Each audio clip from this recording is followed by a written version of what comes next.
En este capítulo voy a tratar de hilar de forma cronológica los sucesos que llevaron tanto a Siqueiros como a Pujol y Arenal. ¿Por qué nombro estos tres?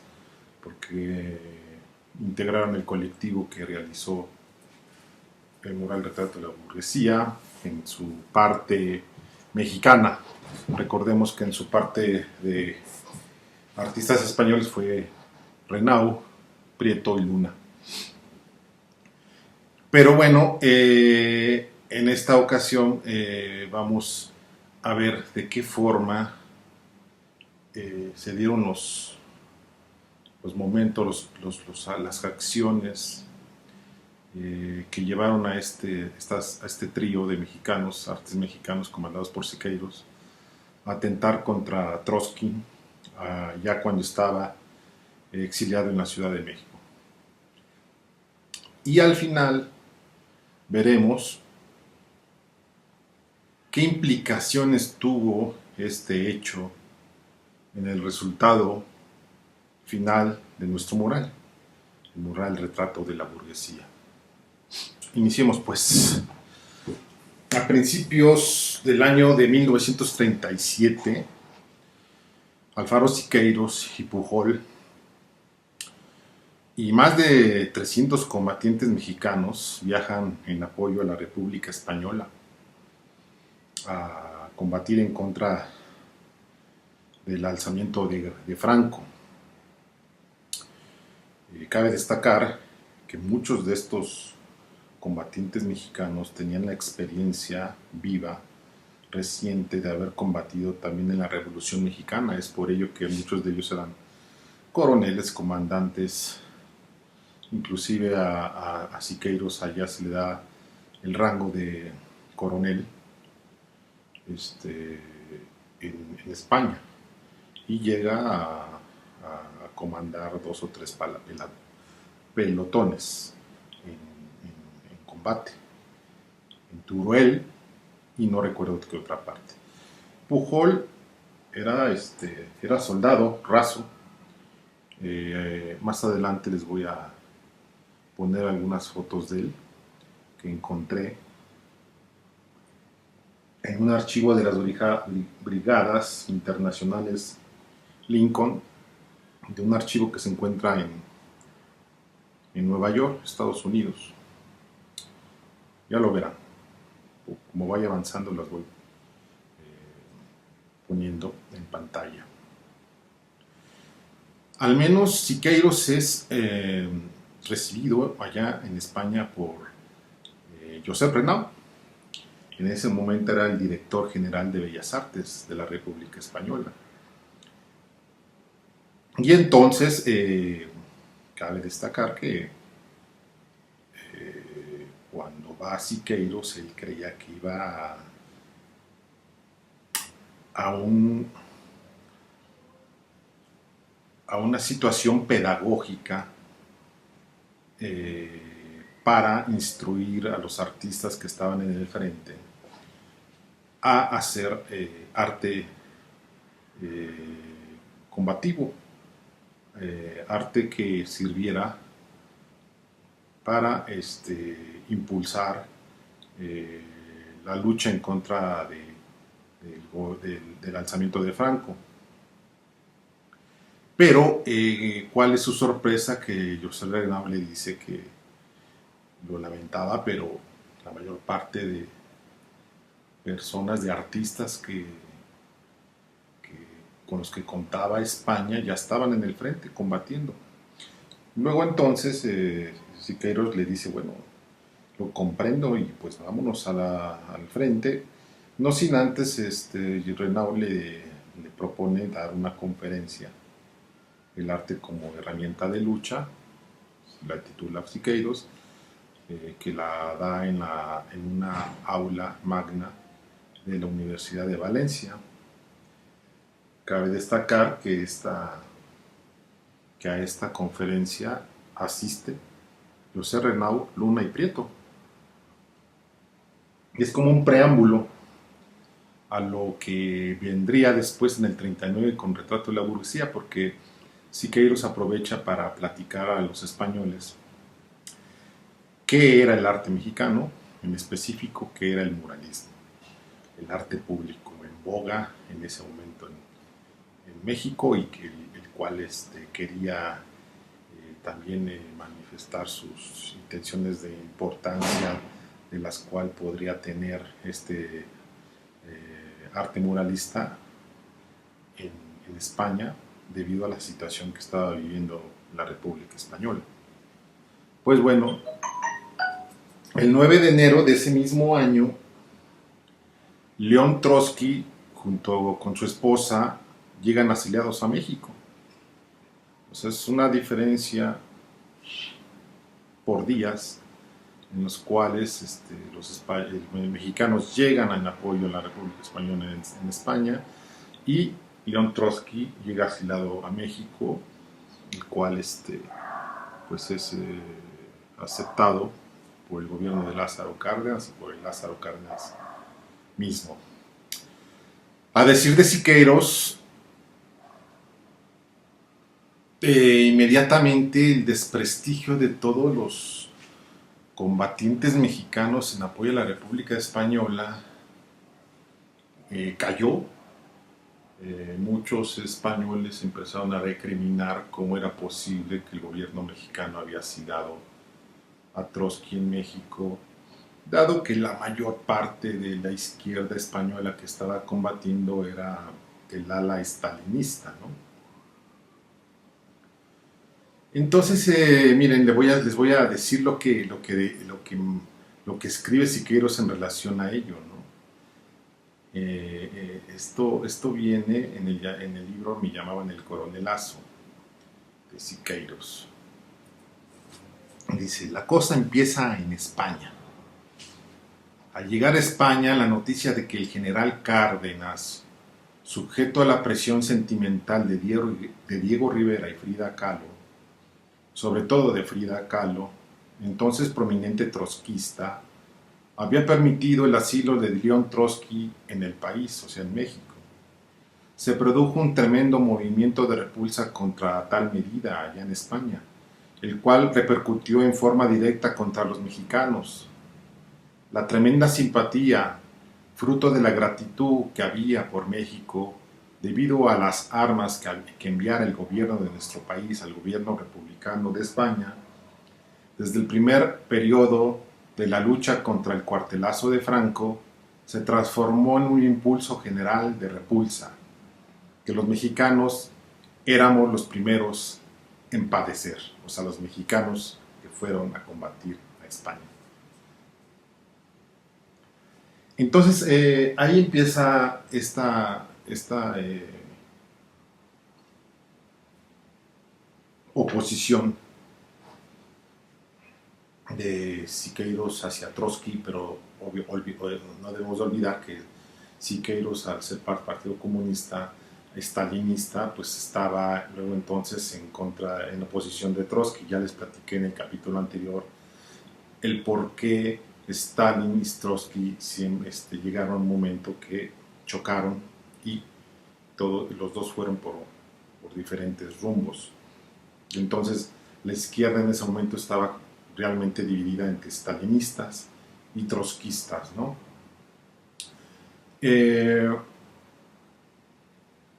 En mayo de ese mismo año, del 37, hay un evento muy, muy importante y muy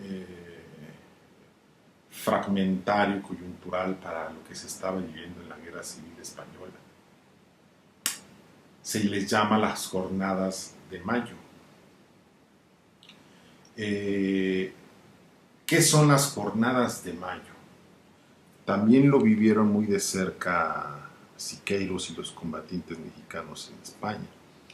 Miren, las Jornadas de Mayo resultaron en la pérdida de un gran número de vidas y la división de bandos con visiones diferentes de izquierda. Es a lo que les estaba diciendo.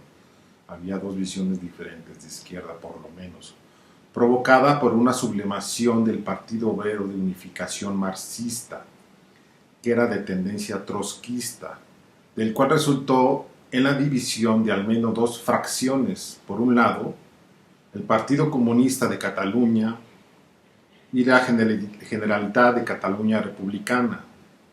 Las dos anteriores de tendencia estalinista y republicana. Y por el otro lado, de tendencia trotskista, la Confederación Nacional de Trabajadores, la Federación Anarquista Ibérica y la Federación Ibérica de Juventudes Libertarias, estas de tendencia trotskista.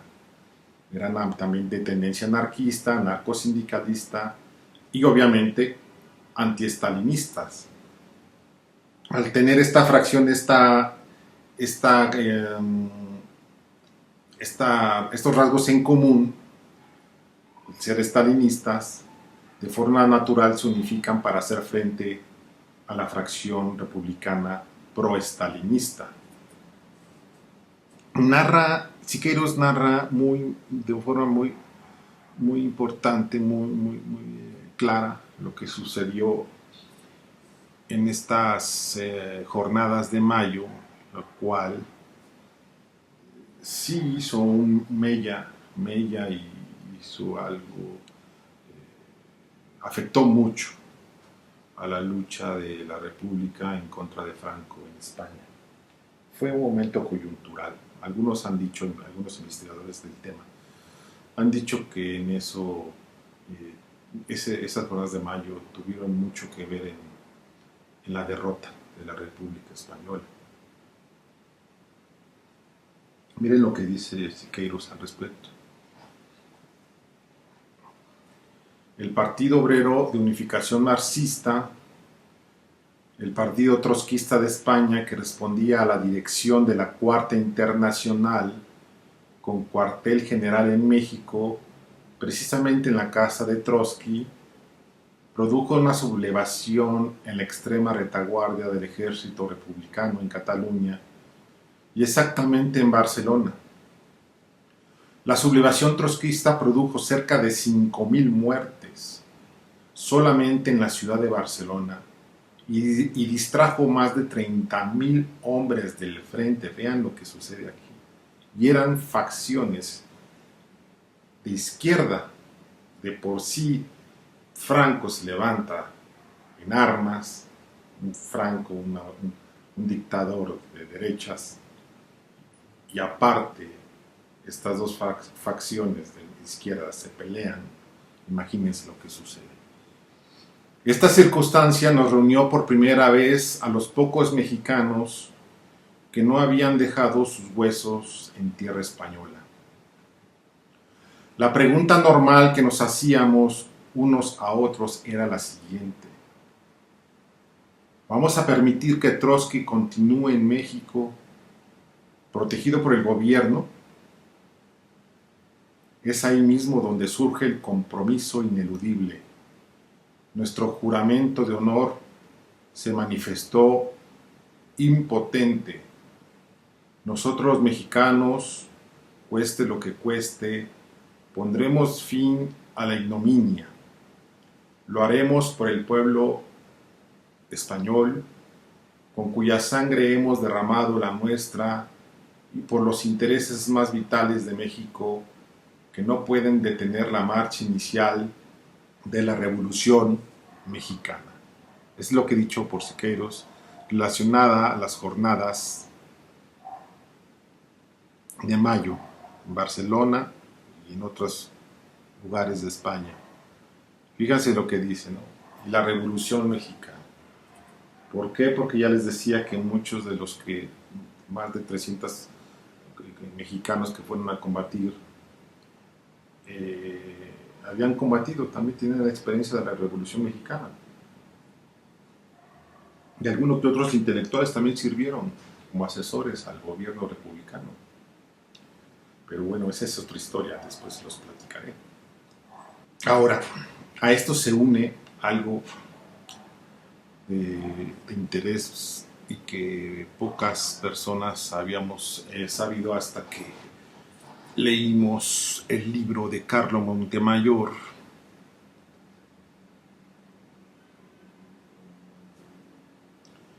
Los informes secretos. A esto se le une, lo anterior se le une de las jornadas de mayo, ese sentir de los mexicanos, con las jornadas de mayo y la desunión que causa, según ellos, Trotsky y los stalinistas, en contra de los stalinistas, se le une otra cuestión un poquito más particular, según Carlos Montemayor, en sus investigaciones que da a conocer en su libro Los Informes Secretos. Encuentra una entrevista realizada a un exagente secreto de la KGB. Fíjense, creo que merece la importancia leérselas íntegramente para que vean el contexto el cual se estaba viviendo en ese momento, relacionado sobre la lucha que había entre stalinistas, trotskistas y sobre el mismo Stalin directamente a Trotsky, ¿no? Esta entrevista se da entre dos personas. El entrevistador dice: no sabemos el nombre, nada más está identificado con V y Y. Entonces se los voy a decir como el entrevistador dice, para que lo identifiquen. Entonces vamos con el entrevistador. Para recapitular un poco, reclutan a Caballo en España en 1937 con el compromiso de liquidar a León Trotsky. Ahora, me detengo tantito. Caballo, así era el seudónimo que le había nombrado a Siqueiros en la Unión Soviética. De esa forma le decían a Siqueiros en la Unión Soviética, Caballo. Responde el entrevistado: claro, fue muy inteligente por parte de Ettingon no matar a Trotsky por otro medio, porque de todos modos se llegaría a saber que detrás estaba la KGB. David, aquí toma dinero, forma un grupo, le dije. El entrevistador otra vez: en España se conocía a Eddington como el general Kotov.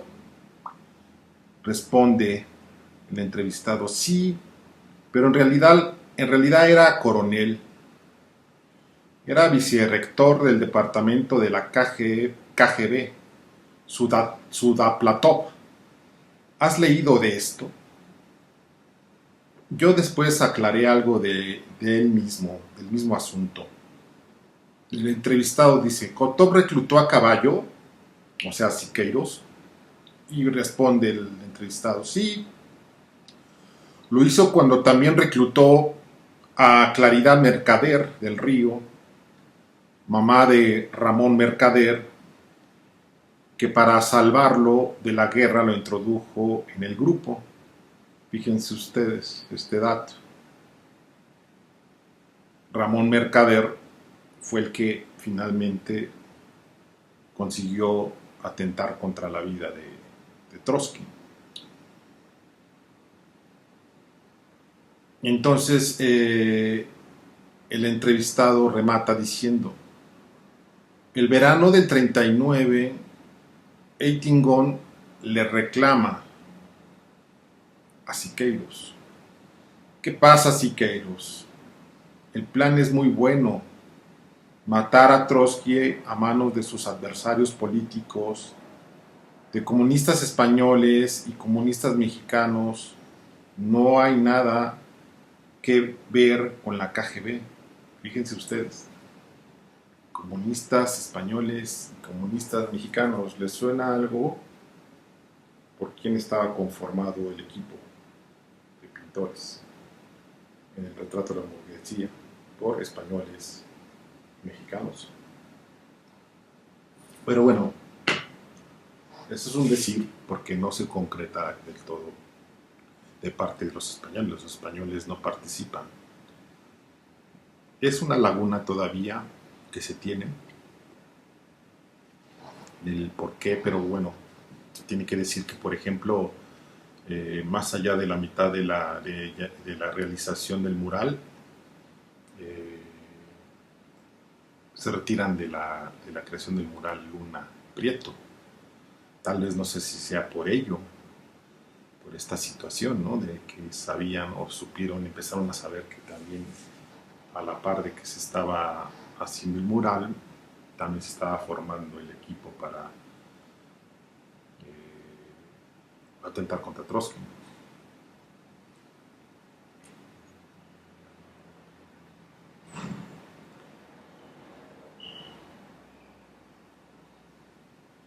Pues bueno, sigamos.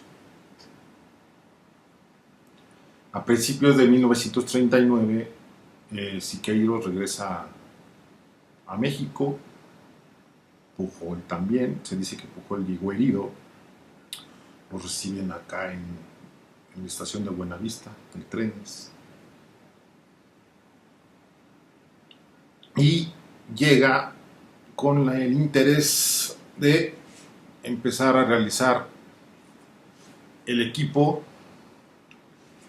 que atentará contra Trotsky y a su vez el equipo que pintará el mural del ESME. Fíjense ustedes, ¿no? Pero Siqueiros pues no era un matón, era un tipo que era revolucionario, se agarraba la pistola, pero no era un matón, así de sencillo. Pues, tenía la sensibilidad de un artista. Es por ello que antes de arrojarse a atentar contra Trotsky, intenta de alguna forma gestionar y agotar todas las posibilidades para, a través de sus conocidos o de gestiones políticas, expulsar del país a Trotsky. Entonces, empieza un periplo un poquito largo, que en primera instancia, por ejemplo, debemos recordar que Siqueiros tenía mucha relación con Cárdenas, inclusive cuando está en España los llama a venir a México, porque también les sirve de una situación tal vez para llevar a cabo y afianzar bien la transición del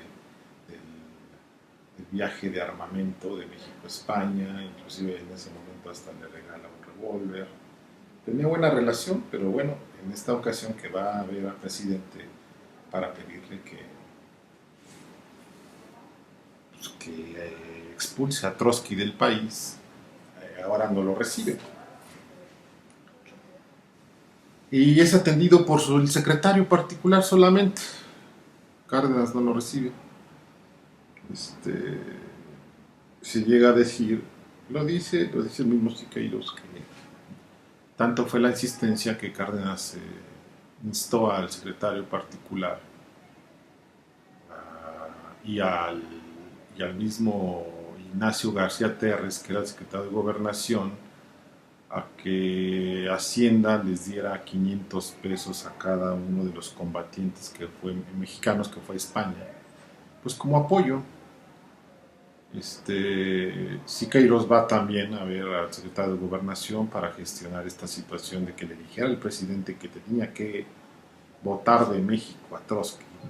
Y pues García Teller le recibe con su cheque de 500 varitos, ¿no? 500 pesos, como para decirle, ya Siqueiros, tranquilo, mira, toma. Pues Siqueiros se enoja y estos 500 pesos los utiliza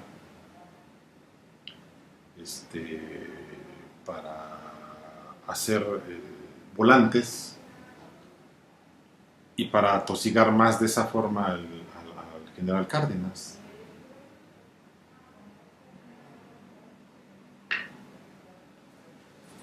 Entonces, pues la última instancia que toma Siqueiros es ir a visitar al que era el dirigente en ese momento de la CTM, el villano de alguna forma de la parte trotskista del ESME, específicamente de Peñalvides, Vicente Lombardo Toledano. Entonces Siqueiros dice que pues era la última persona que cree él podía echarle la mano para gestionar y decirle a Cárdenas que tenía que cerrar el cuartel contrarrevolucionario de Trotsky en México, le decía Cárdenas, ¿no? A la casa donde vivía Trotsky. Pues no resulta nada. Entonces el 5 de julio del 39 sigue la gestión con el otro grupo de artistas, y entonces se supone que yo creo que ya sí que ellos tienen contacto con Casanova, por lo menos, y con gente del ESME, y empiezan a preparar el 5 de junio la gestión para la decoración del edificio de Antonio Caso 45. Esta fecha lanzan el concurso de decoración o de los pintores que podrían participar en la creación de murales en Antonio Caso 45. Los artistas que fueron invitados específicamente, aquí tengo el listado, miren, fue Anguiano, Raúl Anguiano, Ignacio Aguirre, Luis Arenal, Ángel Bracho, Chávez Morado, Francisco Dos Amantes, Javier Guerrero, Balbuena Fernández, Isidoro Ocampos, Pablo Higgins, José Clemente Orozco, Miguel Prieto, Antonio Pujol, José Renao, Rodríguez Luna, David Alfaro Siqueiros y Alfredo Salce. Y todos estos artistas se supone que son citados a unas pláticas realizadas por la dirigencia del ESME el 9 de junio de ese mismo año, para decirles y marcarles cuáles eran los muros que querían se pintara. Y que fue lo curioso que la dirigencia tenía temas que querían abordar a los artistas, lo cual a los artistas como que les sonó así como muy limitante y un poco autoritario, pero así fue al principio. Tenían algunos temas, ¿no? Y bueno, esto después, más adelante se los platicaré, porque fue otro tema que afrontaron muy bien el equipo que finalmente realizó el mural Retrato de la Burguesía. Después de sacar esta convocatoria, reunirlos, el ESME decide declarar la convocatoria desierta. El jurado, de lo que declara desierta la convocatoria, decide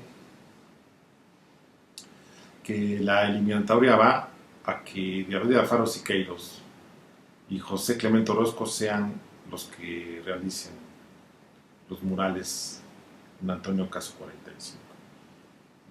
Ahí todavía queda David Alfaro Siqueiros, pero él tenía guardado de que él no lo iba a hacer.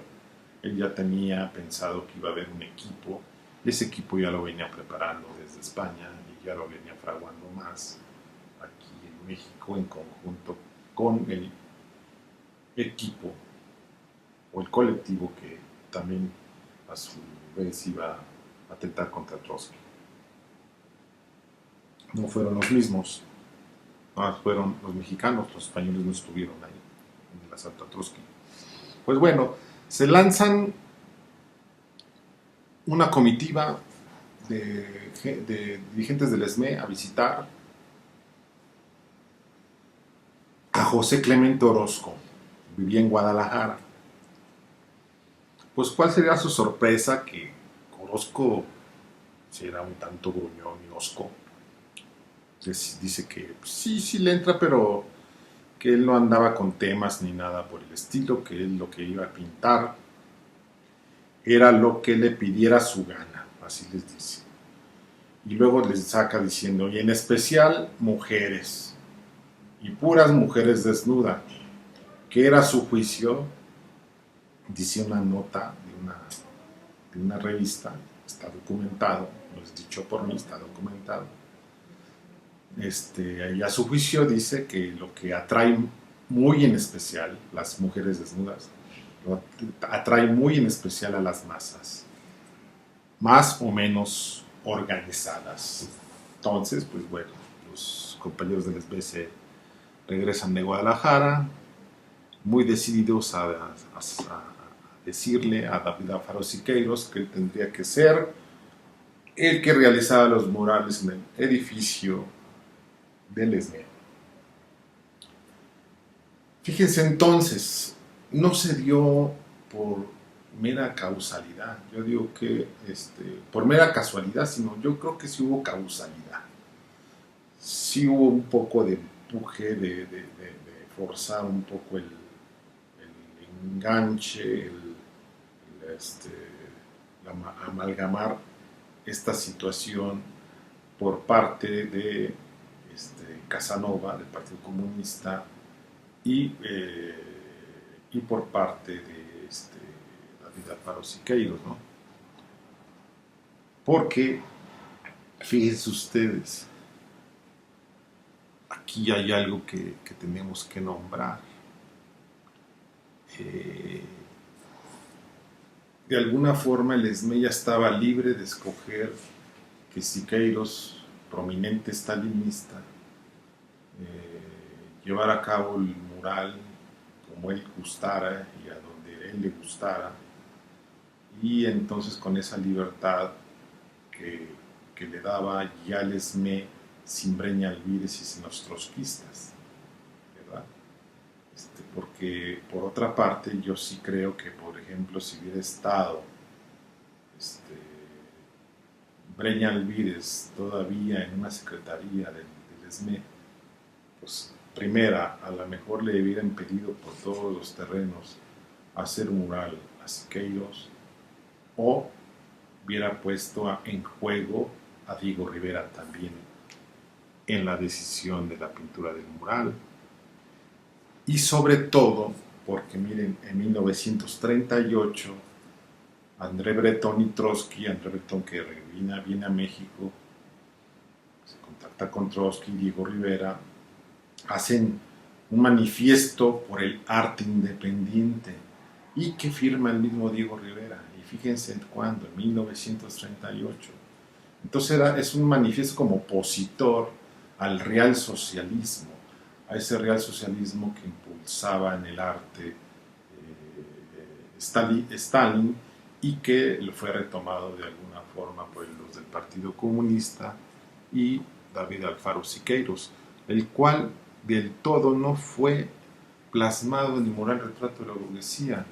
El mural Retrato de la Burguesía tiene va más allá, tiene otras implicaciones, pero esas las platicaremos más adelante. Entonces, fíjense ustedes, ¿no?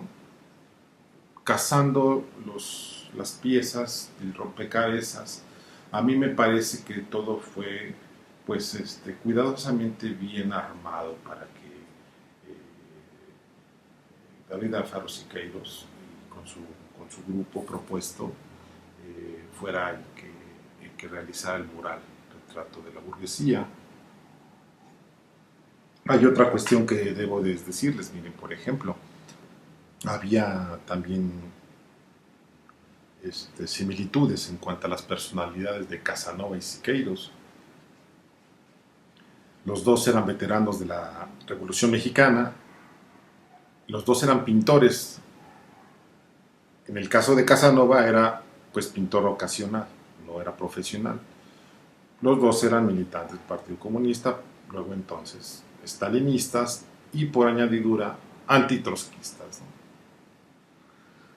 Ahora, por otra parte, deben ustedes saber que David Alfaro Siqueiros no era un novato cualquiera relacionado con la forma en que se llevaba, se movía y se integraba y actuaba un sindicato. Debemos de decir que David Alfaro Siqueiros fue dirigente de las comunidades agrarias de Jalisco y Federación Minera del mismo estado, toma parte de la formación de numerosos sindicatos mineros, asiste en 1928 como jefe de delegación mexicana al cuarto congreso de la Internacional Sindical Roja. Además fue miembro del bloque obrero y campesino, participó en la convención obrero patronal que discutía el proyecto de la ley de trabajo y seguro obrero, y en 1929 es nombrado secretario general de la Confederación Sindical Unitaria de México. Entonces vean ustedes, no era una persona que se cosía en el primer hervor, ¿no? Era una persona que sabía de qué forma también se manejaban los sindicatos. Bueno, las primeras cuestiones y posiciones que toma Siqueiros cuando ya es nombrado el que iba a dirigir la decoración del Antonio Caso 45, propuso de inmediato a la dirigencia del ESNE que él iba a dirigir primero.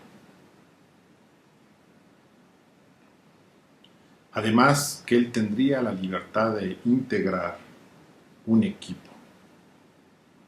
Y ese equipo era binacional.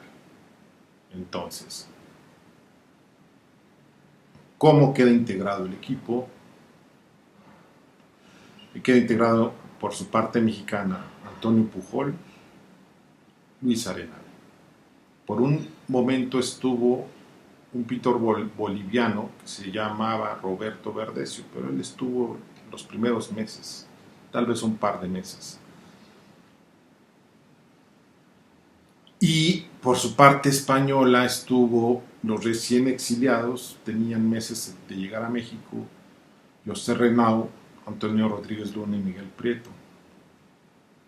Y a lo largo de la creación del mural también contaron con la participación de una pintora polaca muy joven que después tiene una trayectoria muy amplia en México como muralista y pintora, llamada Fanny Rabel, y de Manuela Ballester, esposa de José Renau, que cuentan que al final, ya cuando por ejemplo se hace la segunda versión y ya no está Siqueiros porque escapa, va en huida junto con Pujol y Arenal, después del atentado a Trotsky, pues queda solo Renau, y Manuela es la que luego lo acompaña en pintar algunos cambios y detalles, que eso también sería tema de otro capítulo, lo vamos a abordar más adelante. Entonces, miren,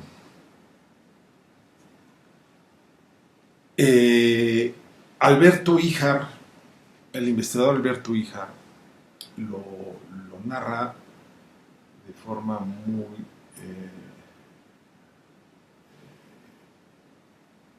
muy concreta lo que estaba sucediendo en este momento. Se los voy a leer.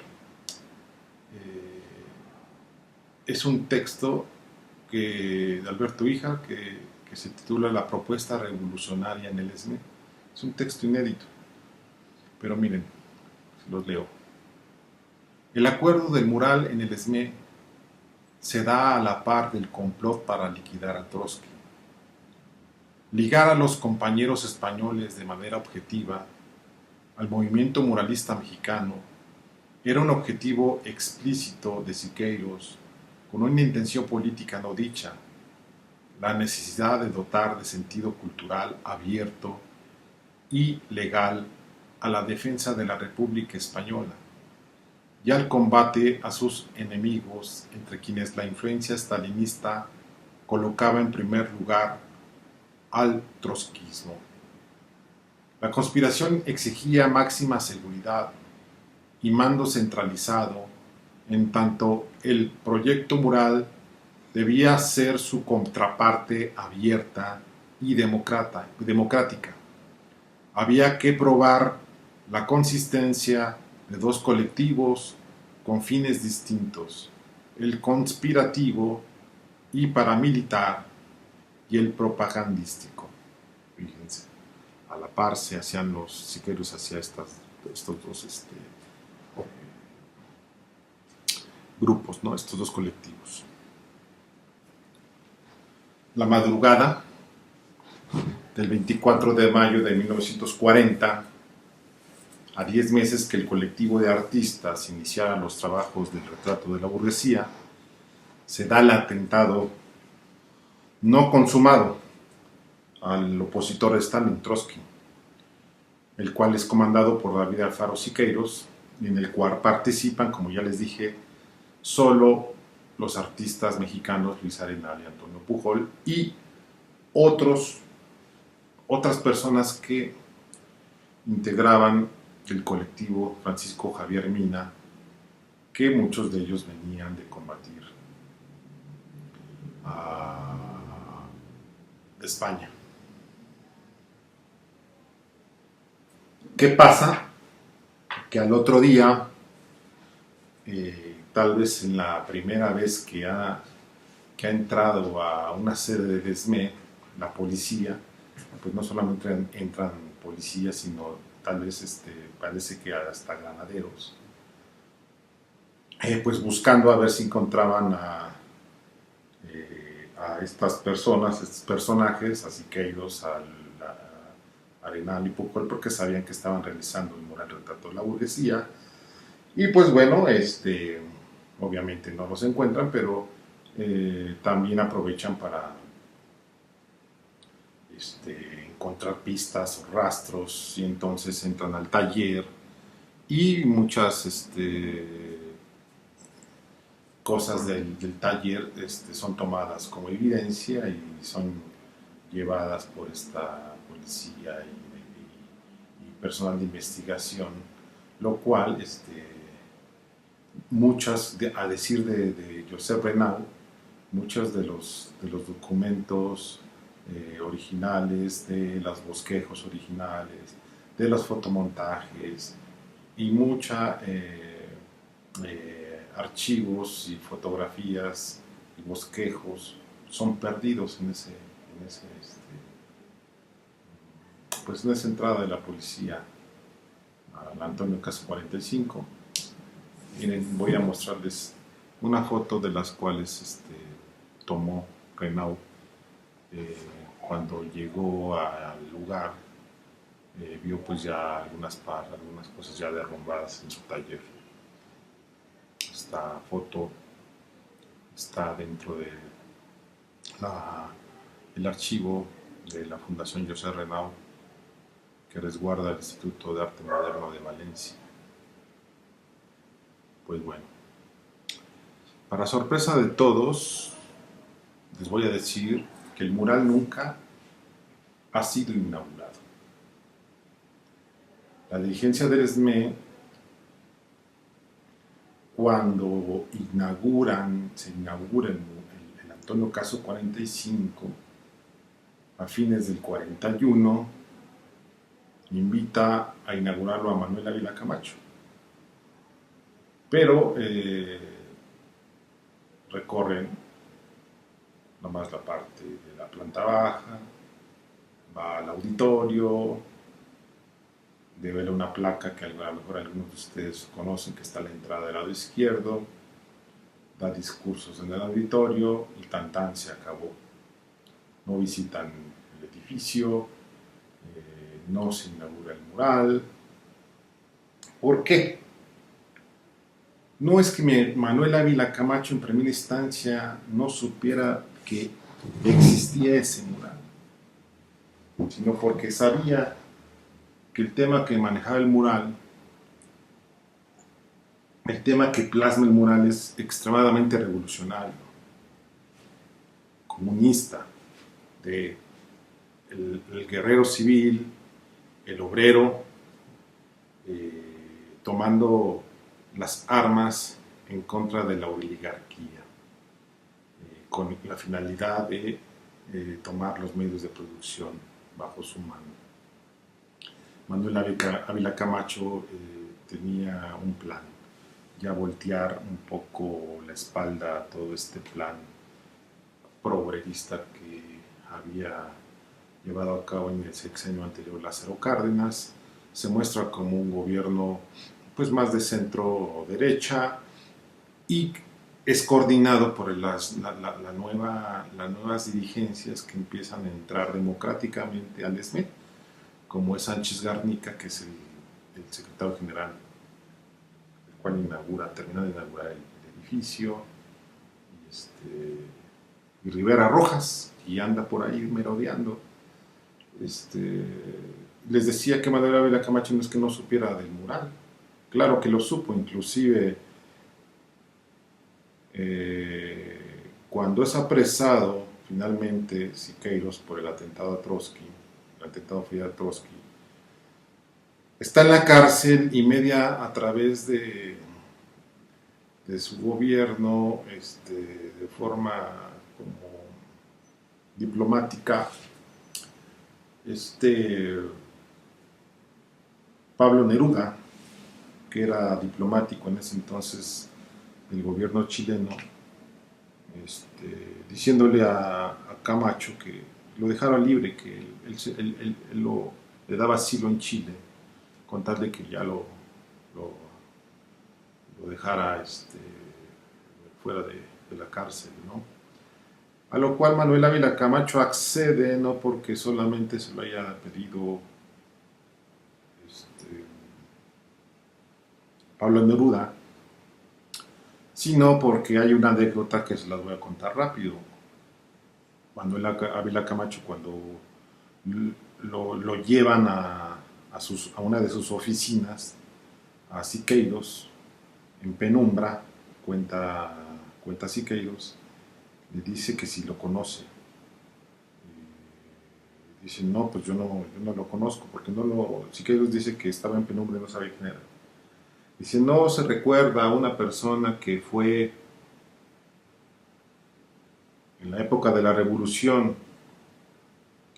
en una noche lluviosa, a pedirle asilo, la cual me lo negaron para quedarme a pernoctar esa noche, porque era lluviosa y no había ya lugar en ninguna casa de campaña.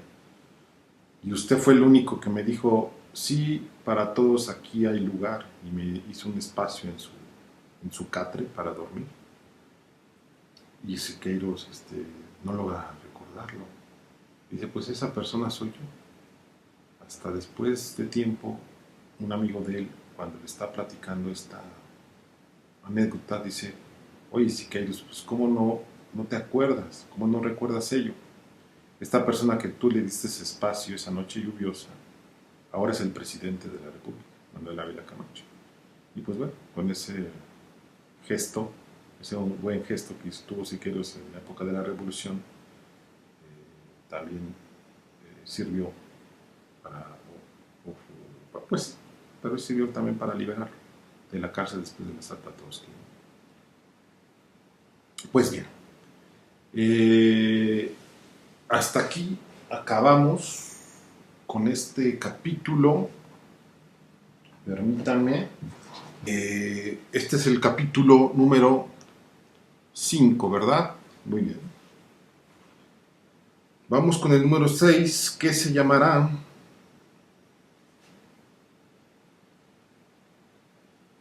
La matriz del mural. Ya, ahora sí, en el próximo capítulo ya vamos a abordar directamente de qué forma se realizó el mural. Pues bueno, muchas gracias.